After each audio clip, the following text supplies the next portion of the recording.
चाय भी आ गई और साडी गोलू भी। नमस्ते जी। नमस्ते। नमस्ते। ये तो फोटो से बिल्कुल ही अलग है। आप कितनी चम्मच लेंगे? थैंक्स, मैं डाइट पे हूँ। आपको भी भेज दो?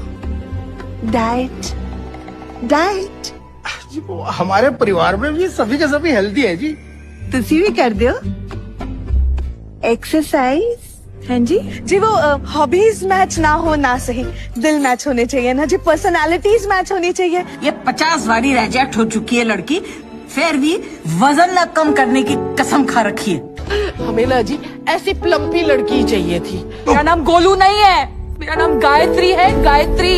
मैं 20 किलो ओवरवेट क्या हो गई। मेरे सेल्फ रिस्पेक्ट की धज्जियां उड़ा दी आप लोगों ने, आप सबकी वजह से। All this is because of you. क्योंकि मुझे भी तो एक धन लक्ष्मी का लड्डू समझ रखता है जो रोज सजा के बेचते निकल पड़ते हो आप लोग।